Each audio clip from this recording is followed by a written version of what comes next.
My friends cheered me while I had fun, but you many guys in a club later. My husband found out and did this. Sometimes in life, we are faced with choices to do things that we might enjoy shortly, but will eventually ruin us in the long run. I know this now because just for a few hours of fun that I had at a bachelorette's party, I've ruined my marriage. I honestly don't know how to move on. My husband is very angry and I don't know how to pacify him. My name is Hillary and I am a 28-year-old woman. My husband Philip is a 27-year-old man and we've been married for 3 years. We live in the United States and we don't have any kids yet, as we just started trying to have some. I spotted Philip's profile on Tinder and we hit it off chatting. We talked for a few weeks, vibing on shared interests and laughs. Eventually, we figured, why not meet face to face? So we set up a date, and I remember. Walking into the restaurant, I hadn't dated in a while, so I was very nervous. I spotted Philip at a corner table. He flashed a friendly smile that instantly put me at ease. We said hi, laughed about the menu's quirky choices, and used that to break the ice. The place had this cozy vibe that made our conversations flow naturally, from childhood memories to favorite movies and the whole online dating scene. As the night rolled on, I got to know Philip better. His easygoing charm, genuine kindness, and a sense of humor that just clicked with mine. We dug into the appetizers, and with each exchanged glance, there was this unspoken connection growing between us. When it was time to say goodbye, there was this subtle shift in the air, and I knew that I was definitely seeing this man again, LOL. For our second date, Philip and I decided to ditch the usual dinner and a movie routine and opted for something a bit more offbeat, an art gallery adventure. Now, I'm not exactly an art connoisseur, but the idea of exploring vibrant canvases and quirky sculptures together sounded like a fun way to break the ice that was still between us. As we strolled through the exhibits, the artwork became a backdrop for conversations that were deeper than your average small talk. It was like the paintings were giving us an excuse to peel back layers and get to know each other on a whole new level. Philip's insights into art and life, in general, intrigued me. It wasn't just about the colors and shapes on the walls. It was about sharing perspectives, aspirations, and the little quirks that make us who we are. The art gallery, with its hushed tones and thoughtful gazes, we found ourselves discussing everything from childhood dreams to the weird and wonderful things that make us tick. It was surprising how a collection of art pieces could act as a catalyst for us to open up in ways that hadn't happened on our first date. After absorbing all the creativity, we decided to keep the night alive with a spontaneous visit to a nearby food truck. No fancy dinners, just some street food goodness. The change in atmosphere from the refined elegance of the gallery to the laid-back charm of the food truck created a cool contrast. We sat on a bench, sharing bites of our unconventional meal choices, and the laughter flowed just as freely as it did among the gallery's hallowed halls. What struck me about that night was the ease with which we transitioned from one setting to another. It wasn't about impressing each other with our knowledge of art or fine dining etiquette. It was about enjoying the experience together, finding joy in the simple act of trying something new. I realized that Philip and I could find common ground not just in our tastes, but in our ability to appreciate the beauty in unconventional places. After dating for a while, we decided to take the next step and move in together. In our new place, Philip and I dove headfirst into the nitty-gritty of living together. Mornings were a hilarious bathroom scheduling challenge, and the kitchen was like a fusion of our cooking styles and tastes. Amid our laughter and occasional spats, getting the hang of shared responsibilities was a joint effort. We tackled chores together and hashed out decisions about furniture and decor. It wasn't all smooth sailing. We had our fair share of arguments, but each disagreement became a chance for us to understand and grow, both as individuals and partners. I remember our cozy private moments. Lazy Sunday mornings with breakfast in bed and quiet nights on the couch brought us even closer, finding solace in the simple joy of being together. The day Philip popped, the question caught me off guard, but turned out to be a moment I'll never forget. We were at this quiet beach we both loved, where we'd shared a bunch of good times together. The day kicked off with a feeling that something special was in the air, LOL. As we walked along the shore, the waves provided a chill soundtrack, and I couldn't help but notice Philip acting a bit jittery but excited. As the sun started to set, we ended up at this spot with candles and blankets. Kind of romantic, right? Philip started pouring his heart out, talking about all the good stuff we've been through. His words were a mix of vulnerability and honesty, painting this picture of us facing life's adventures side by side. Then, with a glint in his eye, Philip got down on one knee, pulled out a little box, and opened it to reveal a shiny ring. The world seemed to freeze as he popped the big question, and I felt a whole bunch of emotions: happiness, excitement, and the realization that this was a big, beautiful beginning. The proposal was simple but special, just like us. It wasn't about some fancy setup. It was about Philip choosing me for the long haul. With happy tears in my eyes, I said yes. Philip and I hugged, sealing the deal on a future together. In the moments that followed, we sat watching the stars come out. I remember meeting Philip's parents for the first time ever. It felt like a big deal, a mix of excitement and nervousness that had me wondering how it would all go down. We decided to hang out at Philip's family home, a comfy spot filled with memories and that homely smell you get from good cooking. Walking up to the front door, I was a bit jittery. Despite Philip saying his parents were chill, I couldn't help those butterflies in my stomach. But as soon as the door opened, his mom and dad gave me these warm hugs that made me feel right at home. The house was decked out with family photos, and the smell of some seriously good home-cooked food filled the air. Philip's parents were awesome hosts, making the whole vibe easygoing and perfect for chatting. We gathered around the dining table, loaded with homemade goodies, and swapped stories about where we came from, what we liked, and all the stuff we'd been through with Philip. Listening to Philip's parents share stories about his childhood added this cool layer of understanding. I got to see the family dynamic, catching on to their inside jokes and seeing the love they had for each other. It was clear that family was a big deal for Philip, and getting the invite into that world felt pretty special. As the night rolled on, I found common ground with Philip's parents. We shared values and had this mutual respect for the awesome person we all cared about. Any initial worries I had about making a good impression faded away as we dove into genuine talks about life, love, and what the future might hold. When it was time to leave, saying goodbye, I couldn't help feeling grateful for how welcoming Philip's parents had been. It wasn't just about meeting them, it was like a glimpse into the background of where Philip came from, and feeling more connected to the roots that made him who he is. Planning our wedding was a wild ride, filled with excitement, dreams, and a fair bit of stress. From imagining the big day to dealing with unexpected hiccups, it puts our love and patience to the test. In the early days, we were pumped about our dream wedding.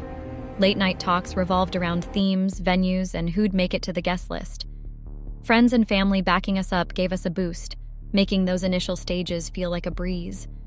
But when the planning wheels started turning, so did the stress. Picking a venue turned into a puzzle, where our ideas clashed and family expectations added another layer. Finding a compromise that worked for both sides became a real skill. Money matters kicked in too. Our dream celebration bumped against the reality of wedding costs. Talks about priorities, how many guests to invite, and finding the sweet spot between grand and simple became a daily thing. Sorting out the guest list, which sounded fun at first, got tricky. Balancing the desire for a big celebration with keeping it intimate meant making tough calls that sometimes tugged at the heartstrings. Unexpected issues popped up, from problems with vendors to family conflicts and the pressure of meeting everyone's expectations. Each challenge tested our relationship, forcing us to tackle things together and rely on each other. Then came the nitty-gritty details: dress fittings, flower choices, and food tastings. Juggling work, family stuff, and all the wedding prep needed serious time management and dedication. But in the middle of all the chaos, there were some seriously magical moments. Picking our vows, imagining our first dance, and thinking about the lifetime of memories we'd create became the anchors that kept us going. Friends and family, too, were with us every step of the way. Our wedding day was a whirlwind of emotions, laughter, and heartfelt moments that made it feel like our love story was coming to life, LOL. From the early hustle and bustle of getting ready with my bridesmaids to the late-night party, every part of the day added another chapter to our story. The morning kicked off with a mix of excitement and a touch of nerves. While getting ready, there was this lighthearted vibe, filled with laughter and stories that set a cheerful tone. The air smelled like flowers, and there was this sweet anticipation as everything fell into place. The venue, decked out in our favorite colors and personal touches, turned into a visual representation of our journey. The aisle, where I was about to walk into a life together, felt like the symbolic path we were choosing. Our families and friends started gathering, creating a cozy atmosphere of familiarity and love. The ceremony itself was a roller coaster of emotions. Saying our vows and swapping rings felt like time standing still. The carefully chosen words were laced with sincerity, creating a special space where our commitment unfolded. The love and support from our folks and friends wrapped us in a comforting blanket. Moving on to the party was seamless. The reception hall buzzed with music, laughter, and the sound of toasting glasses. Our first dance as a married couple and the heartfelt speeches added depth to the day. The food, made with love, wasn't just a treat for our taste buds, but for our hearts too. In the midst of the celebration, we stole a few quiet moments to soak it all in. The journey that led us here, the hurdles we faced, and the amazing people around us became part of the story. The dance floor turned into our personal stage, surrounded by the smiling faces of those who had been there through it all. As the night unfolded, you could feel a sense of accomplishment and the start of something new. The shared laughs, happy tears, and tight hugs became the stitches weaving into the fabric of our wedding day. It was a big love party, a sum up of the moments that shaped our journey, and the promise of many more memories ahead. Our honeymoon felt like stepping into a dream after all the wedding craziness. We picked a chill spot, a tropical island with beaches and greenery, for some R&R and adventure as a newlywed duo. Getting there was like a buzz of excitement. Boarding the plane, we were itching to escape to this secret paradise we'd chosen. Arriving at the resort was like hitting the jackpot. The smell of flowers and the sound of waves made it feel like a luxury cocoon. Our room had this amazing view of the blue waters, the perfect backdrop for our private retreat.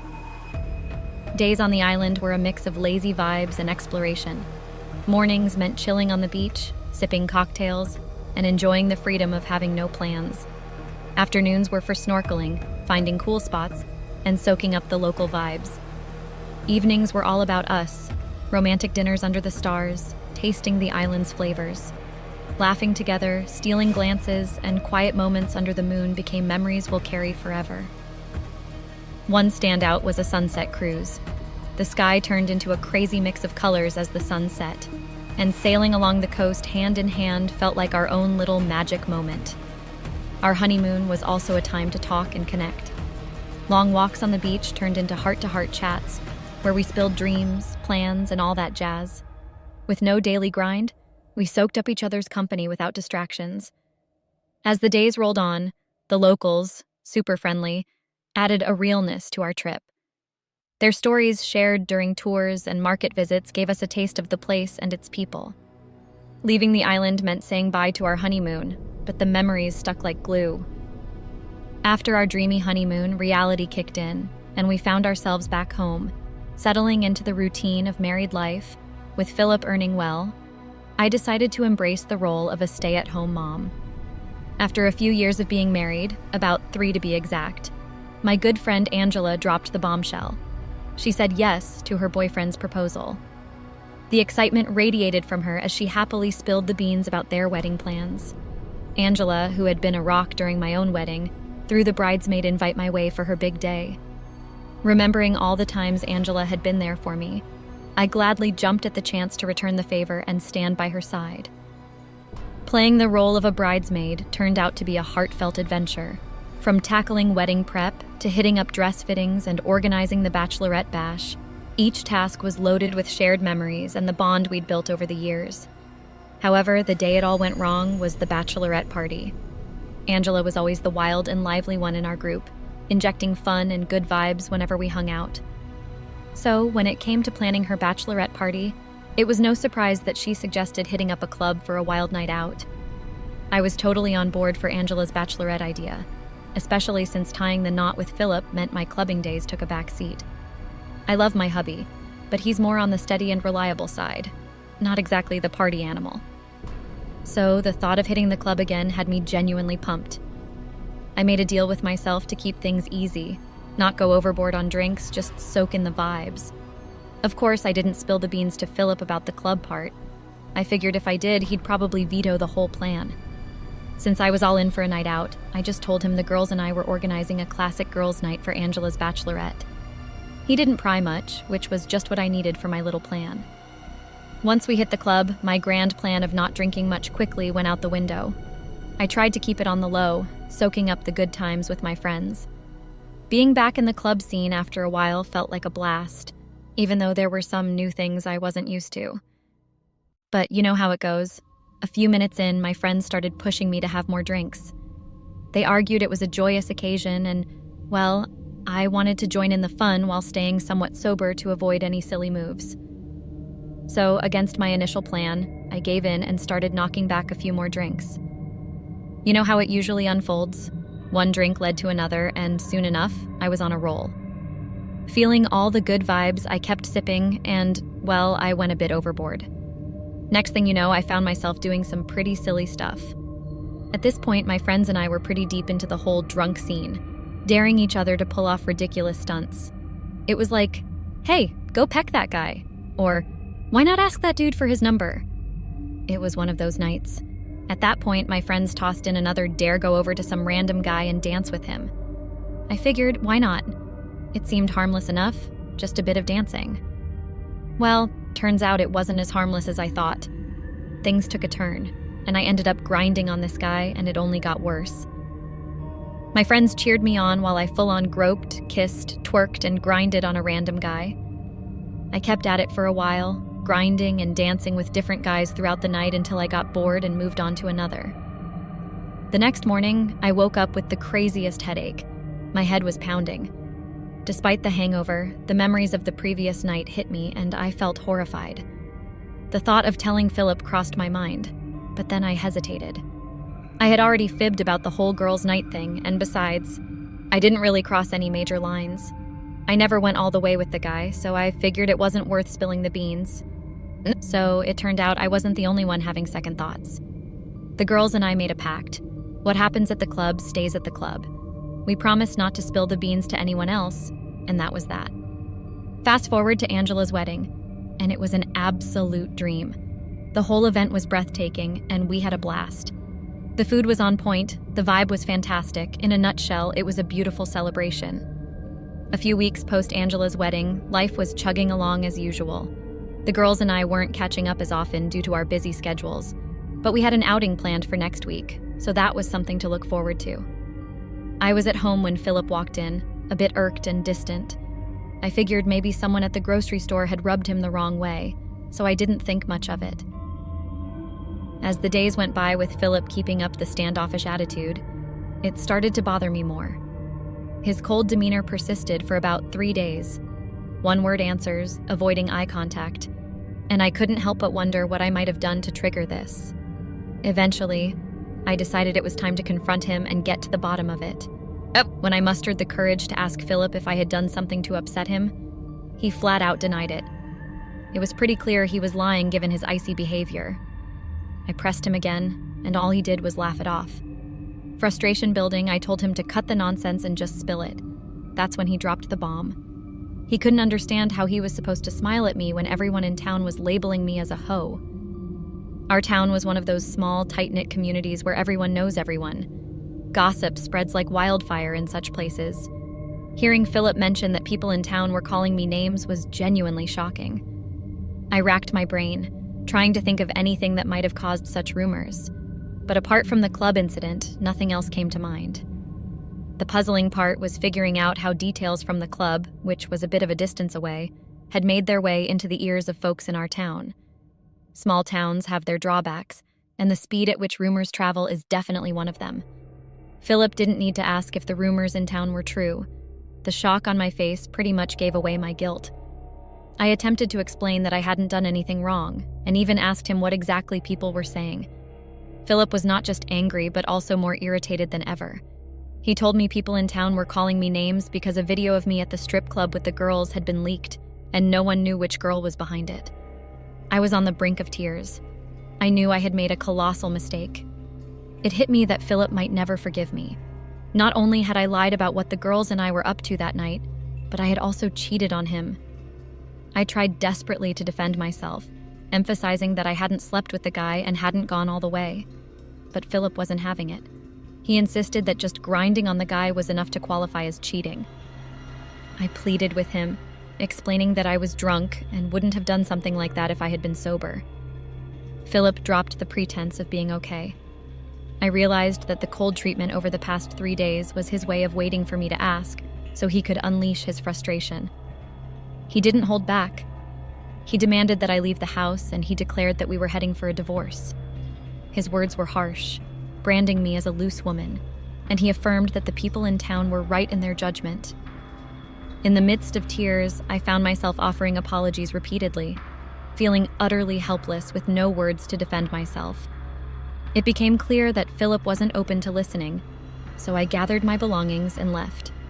Sobbing, I ended up going back to my parents' house, seeking solace and a temporary place to stay. The disappointment from my parents was palpable, and it wasn't any different when Philip's parents got wind of the situation. Regret weighed heavily on me, and it must have been evident because my parents took it upon themselves to reach out to Philip. Despite his lingering anger, they attempted to talk to him. Philip, initially resistant, eventually agreed to listen after a few days when he had calmed down a bit. Despite my parents' efforts, Philip expressed that forgiveness was impossible. He conveyed to my parents his decision to seek a divorce, stating that the embarrassment and shame he experienced from watching a video of his wife with another man would be indelibly etched in his mind, and that he would never forget it. Even when my parents suggested couples therapy, Philip firmly asserted that it wouldn't be able to mend the damage, and he had no intention of reconciling. Even though I was bawling my eyes out and practically on my knees begging, Philip wasn't having any of it.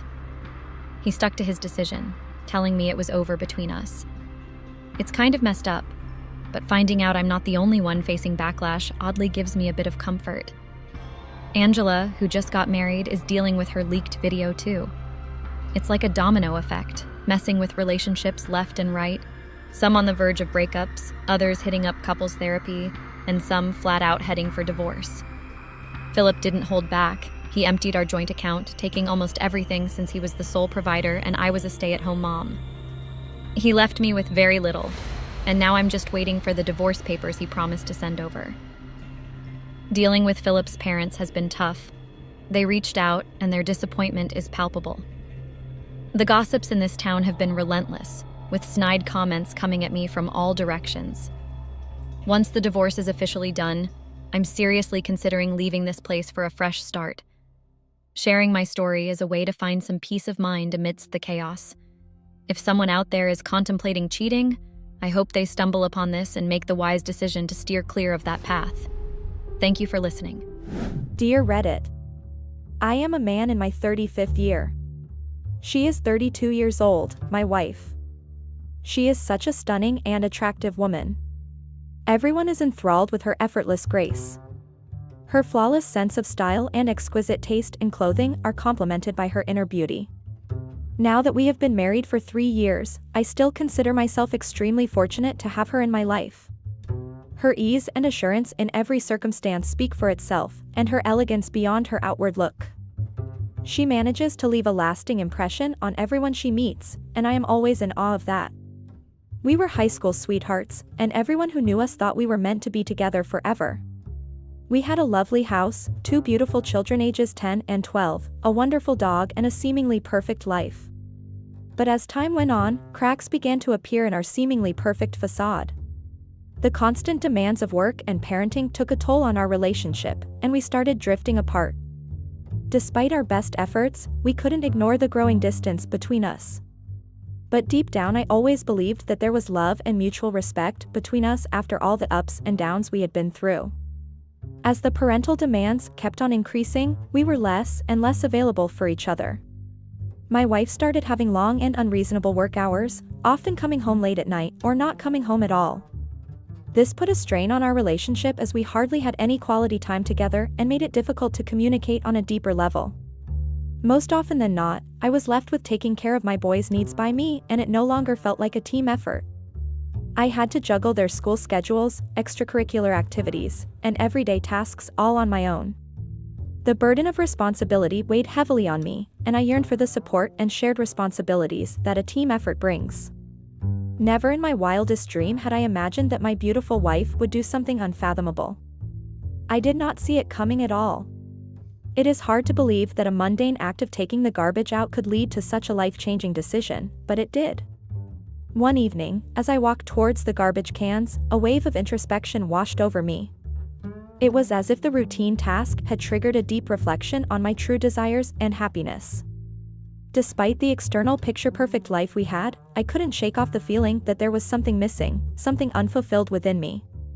As I was tossing in the last bag, I noticed something strange. There was a wrapper that had caught my eye. It was something I had never seen before. At that moment, my heart sank, and I knew that my suspicions were right. The wrapper had an unfamiliar logo and a peculiar design. Its vibrant colors and intricate patterns seemed out of place among the usual packaging. As I examined it closer, a sense of unease washed over me, as if this discovery held a deeper meaning that I was yet to uncover. It was a used condom which did not belong to me. This is not something that I used, and also it had been too long since I had sex with my wife. My wife was cheating on me. I could feel it in my gut. The weight of the realization hit me like a ton of bricks. I returned to the house in a daze, my mind racing. How could she do this to me? I loved her more than anything in the world, and this was how she repaid me? It was unfathomable. Despite my initial shock, I tried to convince myself that I was overreacting. Maybe there was a logical explanation for the protective wrapper in the bin.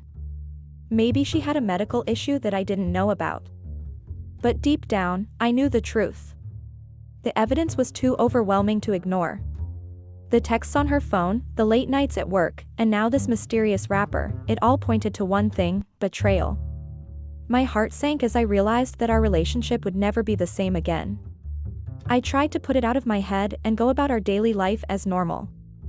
I went to work, I played with my children, and I acted as though everything was fine. But the more I thought about it, the more convinced I became that she was unfaithful. I started looking for signs, and they were all around me. The way she acted, the way she dressed, the way she talked, all of it seemed to point towards her being unfaithful. I could no longer ignore my intuition. I decided to confront her about my suspicions, hoping for an honest conversation that would put my mind at ease. However, deep down, I knew that regardless of the outcome, our relationship would never be the same again. So I confronted her. I told her what I had seen in the bin and asked her to explain it to me. At first, she was defensive, insisting that there was a logical explanation. But as I pressed her, her story started to unravel. She admitted that she had been having an affair for almost a year with the new employee at work. My world shattered around me as she confessed the painful truth. The trust one had placed in her was shattered, leaving me feeling betrayed and heartbroken. Everything I thought I knew about our relationship suddenly felt like a lie. I always had doubts about the new guy in her office. How she always mentioned that he was young and handsome. I couldn't help but wonder if her constant mention of his youth and attractiveness meant there was something more than just professional admiration. It made me question her intentions and whether she was developing a personal interest in him. She always denied stating that he was just a colleague. However, many people suspected that there was more to their relationship than she let on. Some even claimed to have seen them together outside of work hours, fueling the speculation further. During our confrontation, she told me that I was the only guy she had ever been with. She never knew any other way of being loved apart from the way I did. This new guy tried to take interest in her, which she ignored initially. As days went by, she could not help but start feeling attracted towards him. She liked the way he looked at her and the way he complimented her. One day, when their hands brushed, it sent a shiver down her spine. She found herself eagerly anticipating their interactions, cherishing every moment they spent together. The subtle physical connection they shared only deepened her growing infatuation, leaving her yearning for more intimate moments with him. She did not feel this way ever in her life, and without a thought wanted to experience this feeling more and more. She yearned to delve deeper into this newfound emotion, craving its intoxicating presence in every aspect of her existence. The allure of this sensation was irresistible, urging her to seek out new experiences that would intensify and prolong this euphoria. She said that he made love to her in a way that she had never experienced before. It was an intimate encounter that left her feeling both exhilarated and deeply connected to him. The passion and tenderness he brought to their lovemaking awakened a new level of pleasure within her, making her crave more of his touch and presence. Listening to her talk about it was making me both sick and furious. How could she so shamelessly describe her lust in such a tasteful manner? It was appalling to witness her lack of remorse as she indulged in graphic details, disregarding any sense of decency. Her audacity to glorify her immoral desires only intensified my feelings of disgust and anger. I realized that I could never trust her again. I loved her, but I couldn't forgive her for what she had done to me. I couldn't live with the constant suspicion and doubt that would always be there. Despite my love for her, I made the difficult decision to end our relationship. It was a painful choice, but I knew it was necessary even though it seemed like an impossible task at the time. Ending our relationship was the only way I could regain my peace of mind and protect my own emotional well-being. It took immense strength to walk away from someone I still loved, but I knew that staying would only prolong my suffering and prevent me from moving forward in life. I asked her to move out of my house at that instant. I did not even want to look at her face. She told me that she got carried away and would not want to ruin our relationship. I forced her out of our room into the hallway and asked her to leave. She said that she cannot live without the kids, but it was too late for that. If she cared so much about them, she would not have taken such decisions. I sternly reminded her that her actions had consequences and that she should have thought about the kids before making such a reckless choice. As I closed the door behind her, I couldn't help but feel a mix of anger and sadness, realizing that our relationship had reached an irreparable point. The next day, I filed for divorce. It was a painful and arduous process, but I knew that it was the only way forward. I hired a lawyer who made sure that she neither gets any alimony nor the custody of my kids due to her cheating behavior. My lawyer suggested that I appeal in court that a woman who did not think about the well-being of her kids and hid her affair for almost a year did not deserve the custody of kids. He also asked me to present any evidence that I had collected of her infidelity and emphasize how her actions had negatively impacted our children's emotional well-being. I wanted her to realize that she made a huge mistake by taking things for granted. How much ever she tried, I would try with all my means to keep her away from my house and also my kids. The next day, I called all of our mutual friends and let them know that I had left my wife as she was cheating and would expect them to stay by my side. I also drove to her office during lunchtime to go meet her. I then announced in front of all her colleagues that we separated and she can now officially date this guy. I also questioned their boss about the company policy of office romance and what are the rules that apply to people who have affairs. I learned that after a week both my wife and her boyfriend were fired from their respective jobs due to the policies against office romance. The news of their termination caused quite a stir in the office, with rumors and gossip spreading like wildfire. However, I couldn't help but feel a sense of satisfaction knowing that the consequences of their actions had caught up with them. It was a harsh lesson for both my wife and her boyfriend, serving as a reminder that actions have consequences, not only in personal but also in professional settings. It was sad to see the life we had built together falling apart, but I knew that it was for the best. Looking back, I realized that finding that protective wrapper in the bin was a blessing in disguise. It exposed the truth about my wife's infidelity and allowed me to finally confront the painful reality of our crumbling relationship. The discovery of her betrayal shattered my trust, but it also gave me the strength to start rebuilding my life and finding happiness again. It was a painful experience, but it taught me a lot about myself and what I'm willing to accept in a relationship. I learned the importance of trust and communication, and now I prioritize these qualities in any future relationships. Now, I'm in a much better place. I'm single, but I'm not alone. I have a great support system in my friends and family. I'm much happier than I was in my marriage. I try to spend as much time as I can with my kids. Since the end of my marriage, I have found a newfound sense of happiness and contentment. It has allowed me to prioritize spending quality time with my children, cherishing every moment we have together. I have come to realize that sometimes the end of one chapter is just the beginning of another, and this new chapter in my life is just beginning. In conclusion, if I were to give any advice to someone going through a similar situation, it would be this: trust your instincts. If something doesn't feel right, it probably isn't. Don't ignore the signs. It's important to listen to your gut feelings and acknowledge any red flags that may arise. Trusting your instincts can help you make informed decisions and protect yourself from potential harm or disappointment. Remember, your intuition is a powerful tool that shouldn't be underestimated. Last, but most importantly, don't settle for less than you deserve. Life is too short to be unhappy. We all deserve to be loved and respected. Comments asterisk. 1. You/Reddit user 1 asterisk. This is what happens when a man is busy with providing for the family. The woman decides that she is not getting enough love and tries to seek love outside of marriage. She does not even think of the hard work this man has put to bring food to the table and for all the comforts she was enjoying. She starts feeling neglected and unappreciated. She may begin to question the stability of their relationship and wonder if she is still valued by her partner. This can lead her to seek emotional fulfillment elsewhere, as she longs for the affection and attention she feels is lacking in her marriage. She tries to find a new man who can act at her whims and wishes. Once she finds such a man, she leaves her old relationship for this new ignited love. 2. You/Reddit user 2 asterisk. I think you did the right thing by teaching her a lesson. Well deserved. People who take advantage of your trust should be taught a lesson.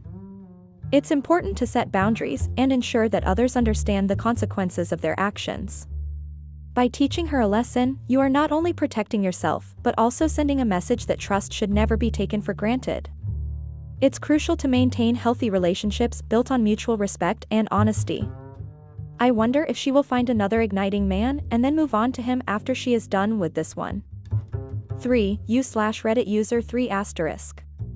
I believe that love makes you lose your senses and do things that are out of your normal character. It has the power to cloud your judgment and make you act impulsively, sometimes without considering the consequences. Love can be both exhilarating and overwhelming, pushing you to take risks and step outside of your comfort zone. Since she was only with one person her entire life, she was unaware of what true love is. She longed to experience the exhilaration and depth of emotions that come with being in a passionate and fulfilling relationship. The absence of varied experiences left her yearning for a connection that would ignite her soul and show her the true essence of love. Update. The next few months were the most difficult of my life. I was a single father, trying to pick up the pieces of my shattered existence, while also trying to be there for my children. It was a tough balancing act, but I made it work. I was also finding out ways of how I could punish my wife for the betrayal that she had induced in my life. I had made sure that my wife was staying away from my kids. I did not let her talk to them or meet them. My kids were mature enough to understand what was going on and fully cooperated with my decision. They did not want to talk to her as well. They were as upset with her as I was. They could not believe that their mother could do something like this. Her new boyfriend that she had been cheating on has deserted her when she told him that she won't be getting any alimony but would like to appeal for custody of the kids. He was expecting her to get a hefty alimony with which he could start his own business. He blamed her for not being careful and getting caught by me. This is what karma looks like. He believed that she deserved to suffer the consequences of her actions and felt betrayed by her lack of financial support.